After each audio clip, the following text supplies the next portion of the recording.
Hello, my fabulous sparkly shirt has returned.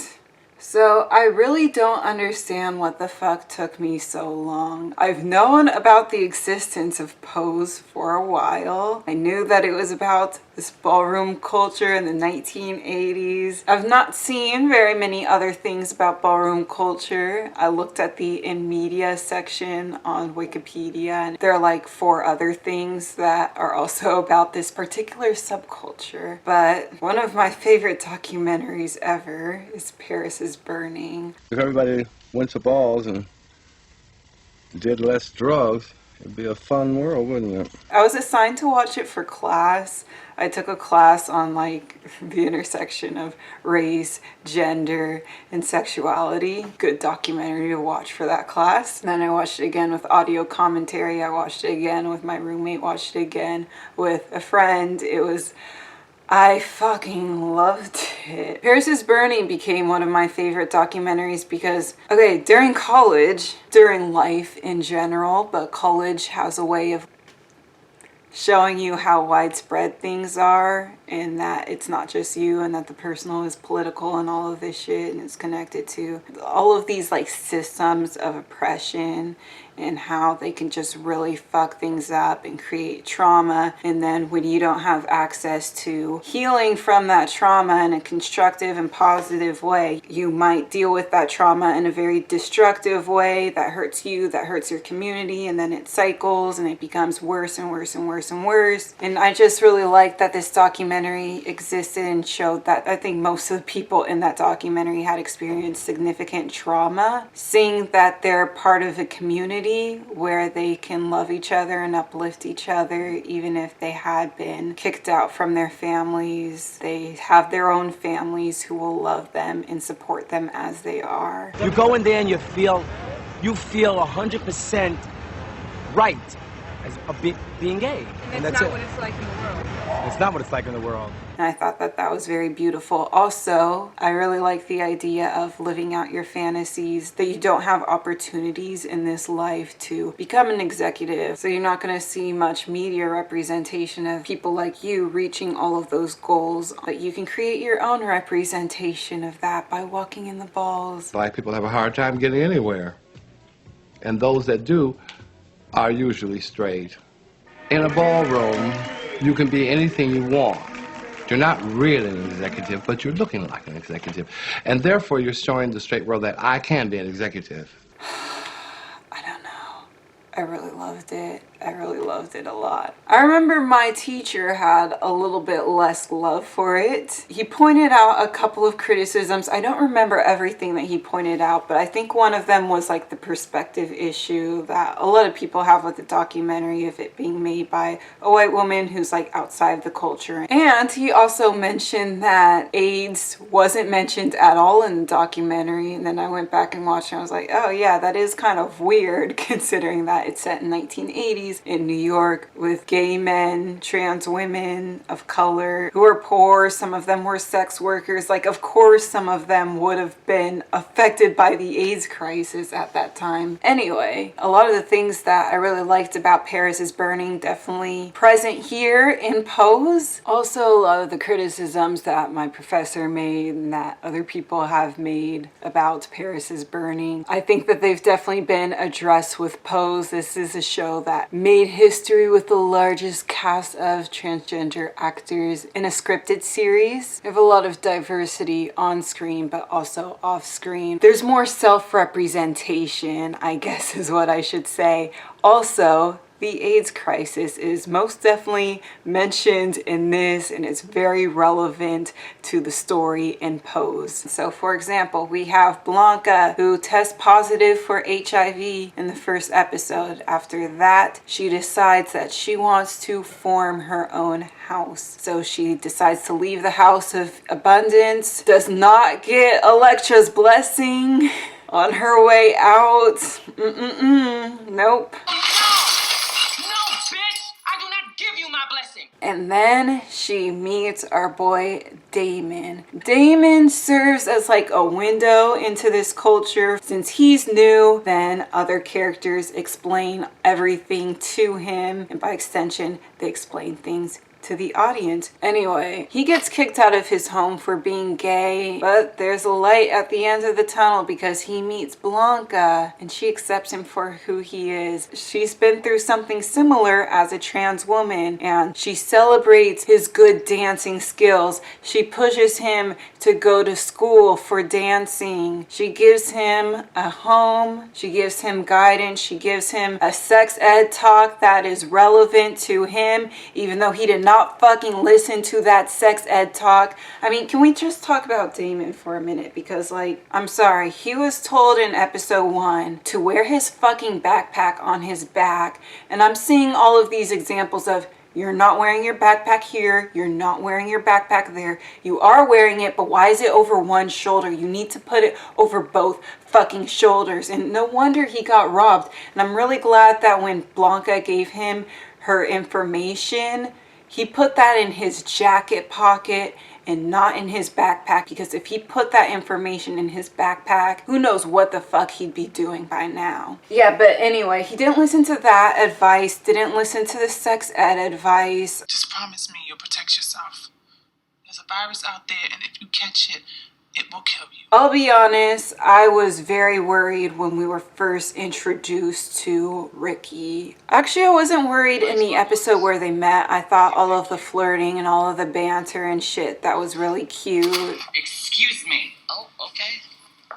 But during that date, after their first kiss, Ricky reaches down, grabs Damon's ass, and then he's like, oh, but I'm in love with you, after Damon says that they're going too fast. And then tries to grab Damon's ass again, and Damon says that he's not ready and that he wants to go on more dates first. I thought that Ricky wasn't actually interested in that. He was just saying all of this nice shit about how I'm in love with you already. I feel like I've known you for a long time, just to get into Damon's pants. And I thought, that is mean, that is cruel. This kid has been kicked out of his home and you're gonna say all of this nice shit to him just so that you can get laid, and then you're probably just gonna toss him out like garbage after you get what you want and you'll move on to the next guy. When Damon got invited to go to the ballet, I was like, go to the fucking ballet, go to the ballet. And I could just see it in my head. Oh my God, he's gonna skip ballet because he's gonna think that he's met Prince Charming and that matters much more than his education. And then he's gonna get with Ricky and then Ricky's gonna pressure him into having sex. And then Damon will feel uncomfortable. He won't want to be too assertive and say, hey, you really need to use a condom. So he's not gonna like advocate for himself in that way. And then he's gonna have unprotected sex,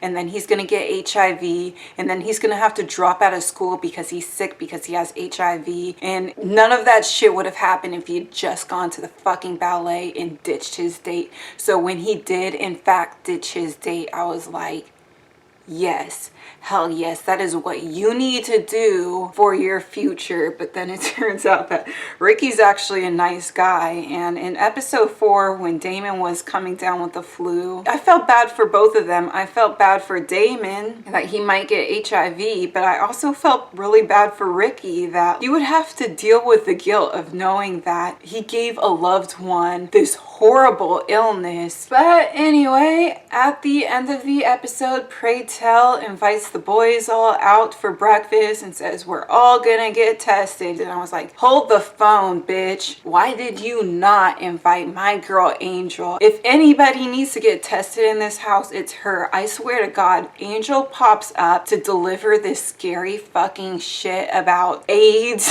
in 2 different scenes. Like, she just has something scary to say about AIDS. I feel like there's just gonna be this big plot twist where it's like, surprise, surprise, she's HIV positive, and then her health will go downhill from there very rapidly. But you know, I've been wrong before, as we've seen, because I thought for sure that Damon was gonna get HIV from Ricky, and thankfully he did not. The person in the story that I'm the most worried about is Angel, especially considering her previous profession up until now. I was very glad when we got a sex scene between Angel and Stan. We saw Stan reach over to that nightstand and grab a condom, because I was worried that, like, what if Angel already has HIV and then Stan contracts it from her, and then his wife contracts HIV from him, and then even though it looks like his wife is completely grossed out by James Van Der Beek's character Matt, he's just such a womanizer. He harasses women at his job by talking about their fucking pubic hair when it's very clear that woman did not want to talk about pubic hair with you. Anyway, this dude is manipulative. He's trying to sleep with her. He might be successful in that endeavor, and then he might contract HIV from her if Angel has it, and then it goes down that trail. So I'm glad that Stan, at least that time, he used a condom. Hopefully he'll continue to use condoms, and hopefully Angel can get invited to the damn party where she gets tested along with everybody else. Okay, but we're actually getting a little bit too far ahead of ourselves by talking about Stan and his wife and Matt and everything.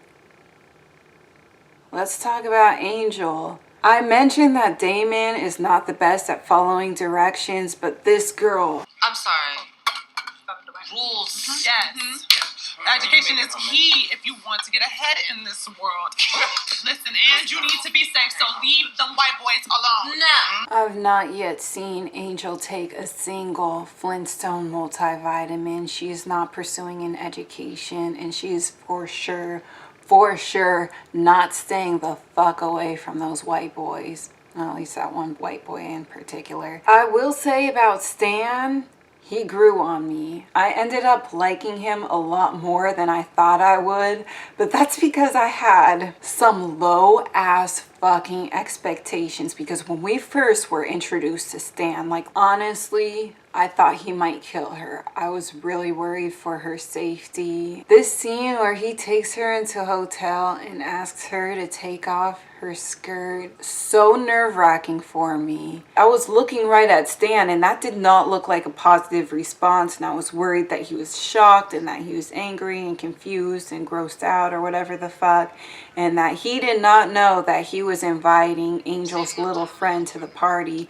And when he said that it's not that little, it sounded like that was a diss, and I don't know, I was worried. Thankfully, Angel is still alive and well. So yeah, I'm very glad about that. But also at the end of the evening, he asks Angel for a kiss. I will say about Evan Peters, I think that he does a really good job of acting very innocent. He seems very shy and very smitten by her, but they kiss. And then we cut from that to him like very vigorously brushing his teeth and brushing his tongue to a point where he gags, and I was worried that he was like really grossed out with himself. Thankfully, we haven't seen anything resembling that since the first episode. I was again very worried for Angel when we see her talk to him in his world, because it's one thing for him to be nice to her in private, but when she shows up at his job, that could be potentially dangerous for her. I was definitely getting this Pretty Woman vibe from episode 2, and I was just like not here for it. I'm not criticizing the show, I was criticizing my boy Stan. He asks Angel, is this the kind of life you want? I don't like seeing you like this. And I'm like, what the fuck?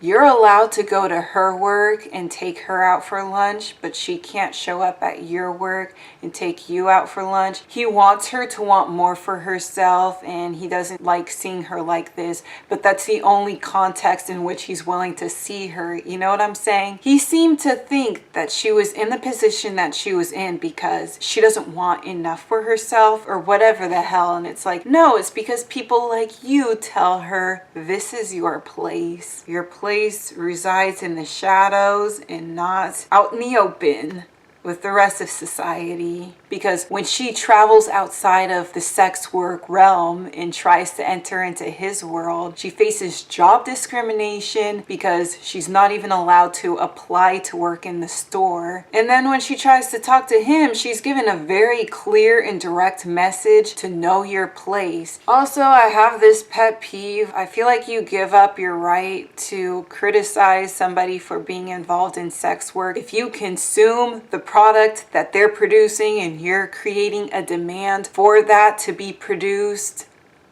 I mean, come on, what the fuck? You're not a social worker, dude. You're a John. You're a customer. You just want to be an exclusive customer. And that's okay as long as we call a spade, you know? The reason why she is where she is and she's settling for less than what she deserves, it's because she's facing discrimination that's just so beyond her control. He makes this like inspirational speech about how he's the one playing dress up, not her, that he really admires her for being who she is and for being real, even if the cost of that is very great and it means being disinvited from the rest of the world. You're part of the problem. You're part of the people who are disinviting her. And he makes this speech about how he's no one. He has things that he can't afford, so they're not really his, and he accumulates and blah blah blah. And it's like, nobody's forcing you to do that. You can live genuinely if you want. He says that his hope was that she'll want more out of life if he helps her, but that's the damn problem. If she were only interested in survival and doing whatever was needed for her to have her own place, to have money, that sort of thing, she would be completely 100% satisfied with what Stan has already provided for her. But she wants something that he is not willing to give her. She wants a real relationship. She wants to be treated like any other woman, which I'm guessing in some contexts means not being some guy's dirty little secret, like being his actual girlfriend, maybe even somebody that, I don't know, he could introduce to his friends and to his family and isn't married to some other woman. But saying that, of course, in the future, I would love for Angel to meet her Mr. Right, somebody who isn't already married. She doesn't need to be the side chick. She could be the main chick. She's integrated in his life. He's integrated in her life. But for now, Stan is her best option. If it's between like being on the streets where she could meet somebody very violent, she could be assaulted or murdered or raped, she could be arrested,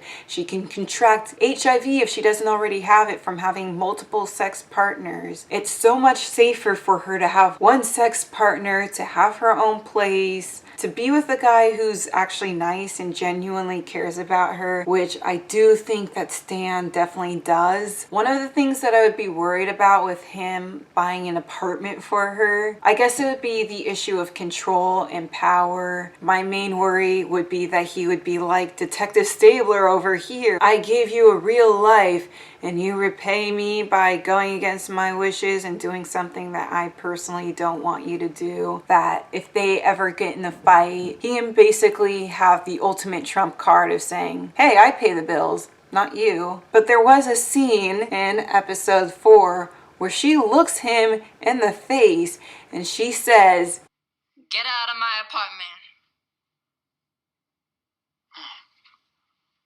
well, I don't know if I was surprised. He doesn't have that kind of personality where he would be like, what the fuck? You get out of my apartment. I pay the bills here, bitch. He got her the place, but he's not like lording it over her. Like, now you owe me. I have the ultimate trump card. I win every argument just because I did this nice thing for you. Here's the thing. I really feel that if Stan had met Angel in any other context, say like a coffee shop AU, he would be just as interested in her as he is interested in this Angel in these circumstances. I do think that he thinks of her as a person and that he admires and respects her as a person. Whereas Detective Stabler over here with Elektra, I think that he's not at all interested in her needs and her desires. And he paints what he's doing like, oh, I gave you a life, I gave you money, I rescued you from that fucking shithole. He's saying that like he was being altruistic, but really, it's completely self-serving. I think that if he had met Elektra in a different context, if she had her own money and was in no way, shape, or form dependent on him, he wouldn't be interested. I think that he's more interested in the power. I do think that there's a little bit of selfishness going on with Stan, as I've mentioned. He says, I can't help you if I'm not able to keep my own life, which means he doesn't want to break up with his wife or, you know, do anything that would jeopardize his social standing. So I do think that in the coffee shop AU, he would be just as interested in Angel. And even if he didn't have a wife, I imagine that he would still treat Angel like the side chick, even if he didn't have a main chick. It just seems like he's part of that culture where, in addition to having the Cadillac, having a $900 dress, and not having a dishwasher or anything like practical, having things that you can just show off to other people, I think having a trophy wife comes with that. And he's just not willing to sacrifice that lifestyle for anybody, not for Angel, not for himself, not for his wife. In episode 4, Angel says, admit that you're more attracted to your wife than you are to me. And I think that there's a couple of things at play. One, in episode 2, when she says that she wants a year lease because she acts like it's inevitable that one day he'll just get tired of her, and she wants like some assurance for when that day will definitely happen. And she points it out again in this fight where she says, oh, well, I've had this happen to me before. You guys just get me out of your system.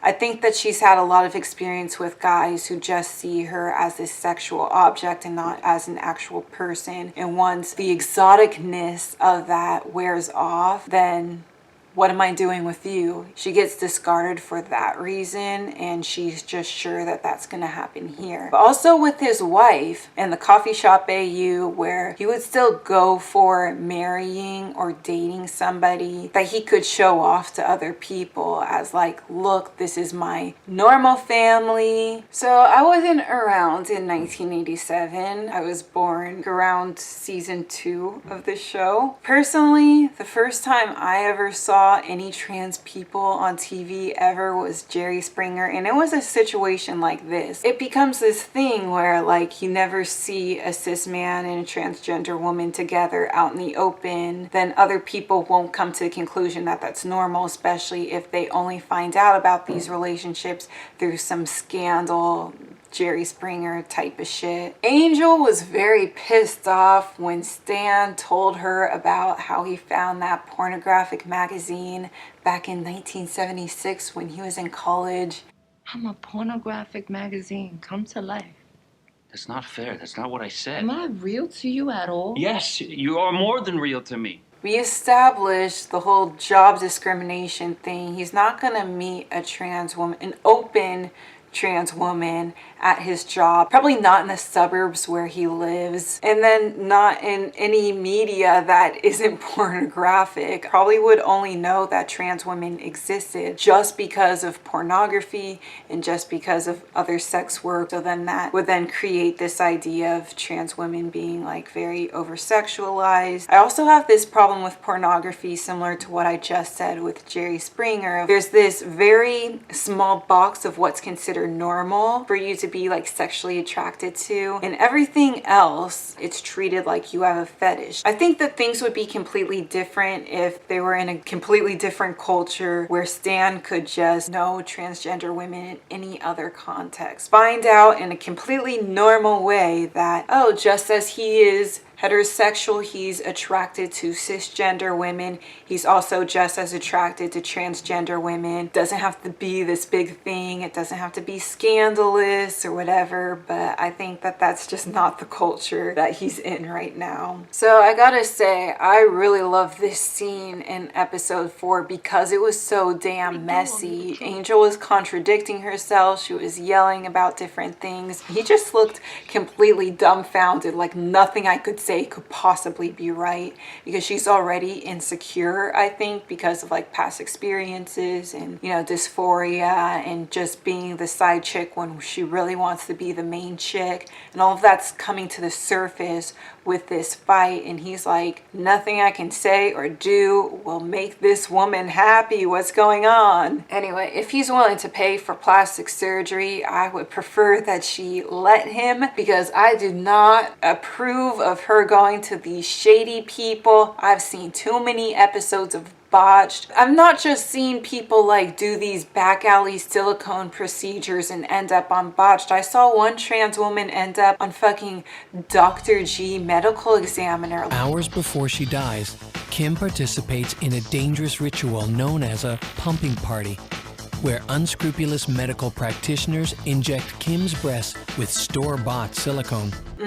Don't go down that road, for real. Do we even know that the people there, that they clean their fucking needles? I said clean their needles? I mean use clean needles, as in throw those dirty needles away and then use fresh needles that haven't been used on anybody else before, because using dirty needles is another way to spread HIV, and I'm worried because that's not a legit doctor. Just don't do it. Say no to pumping parties. I'm serious. I was upset seeing Angel get her injections at the end of the episode, but I'm glad that she went to the one that she worked with, the white doctor. She had pictures of her work on the wall so you can see that it's not lumpy or whatever the hell. Hopefully she'll get better results than Candy. I should end this. Footage for this video is like an hour fucking long. Bye. I'm thinking of doing this like once a month, but I don't know. Oh, I thought of something to say in this end screen. So back to the in media section from Wikipedia. Have you guys seen anything else that was listed here? Because as I mentioned, I've only seen Paris is Burning and now Pose. Have you seen the other things? Do they look interesting to you?